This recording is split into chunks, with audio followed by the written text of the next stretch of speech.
बोलिए शंकर भगवान की जय। श्री लक्ष्मी नारायण भगवान की जय।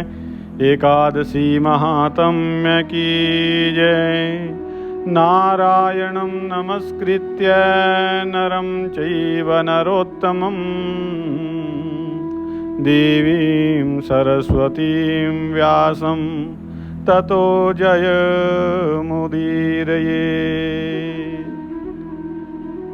आज युधिष्ठिर जी भगवान श्री कृष्ण जी से पूछते हैं कि भगवान, आषाढ़ मास के शुक्ल पक्ष में कौन सी एकादशी होती है, उसका नाम और विधि क्या है, ये बतलाने की कृपा करें। और श्री भगवान कृष्ण जी बताते हैं, कहते हैं कि राजन, आषाढ़ शुक्ल पक्ष की जो एकादशी है उसका नाम शयनी है। इसी एकादशी को देवशयनी, हरिशयनी भी कहते हैं। तो भगवान कृष्ण जी उसका वर्णन करते हैं, कहते हैं कि वह महान पुण्यमयी, स्वर्ग एवं मोक्ष प्रदान करने वाली, सब पापों को हरने वाली तथा श्रेष्ठ है। ये उत्तम व्रत है एकादशी का।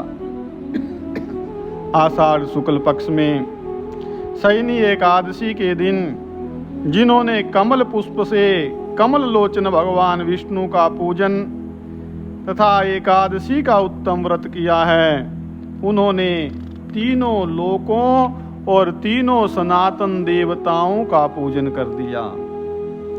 अर्थात इसमें कमल पत्र से भगवान विष्णु जी के पूजन का विशेष महत्व है।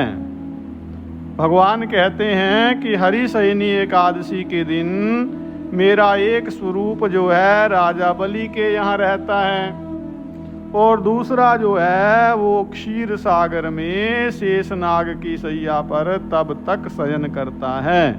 कब तक शयन करता है? कहा कि जब तक आगामी कार्तिक की एकादशी नहीं आ जाती। अतः आषाढ़ शुक्ला एकादशी से लेकर के कार्तिक शुक्ल पक्ष की जो एकादशी है उस तक मनुष्य को भली भांति धर्म का आचरण करना चाहिए।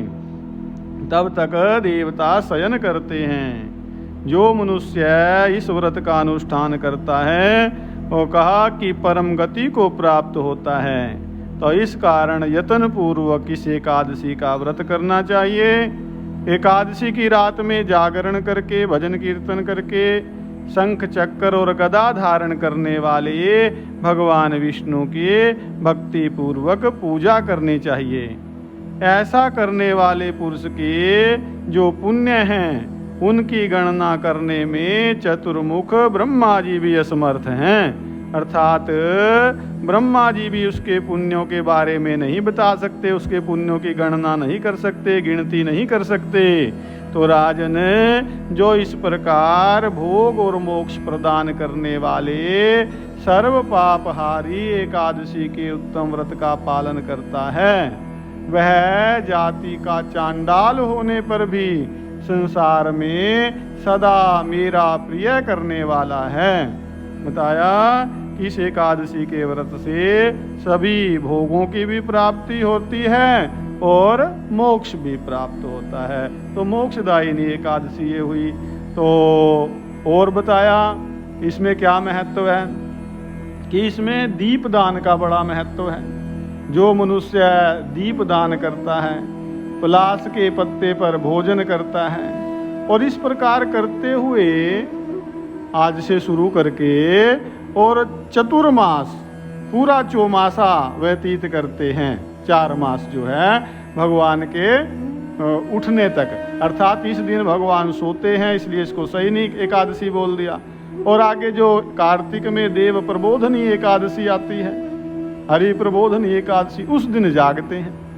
तो बताया कि फिर इन दिनों में दीपदान करना चाहिए और पलाश के पत्ते पर भोजन करना चाहिए। जो ऐसे करते हैं वो मेरे प्रिय हैं। बताया कि चौमासे में भगवान विष्णु सोए रहते हैं, इसलिए मनुष्य को भूमि पर शयन करना चाहिए। और कुछ नियम भी बताए हैं कि जो नहीं खाना चाहिए इन 4 महीनों में। कहा कि सावन में साग, भादों में दही, कवार में दूध अर्थात आश्विन महीने में, और कार्तिक में दाल का त्याग कर देना चाहिए।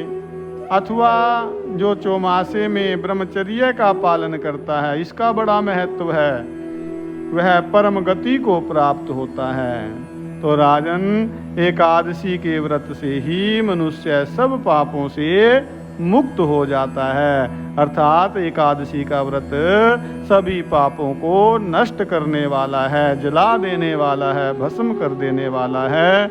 इसलिए सदा जो है इस प्रकार का श्रद्धा युक्त होकर के एकादशी का व्रत करना चाहिए, कभी भूलना नहीं चाहिए।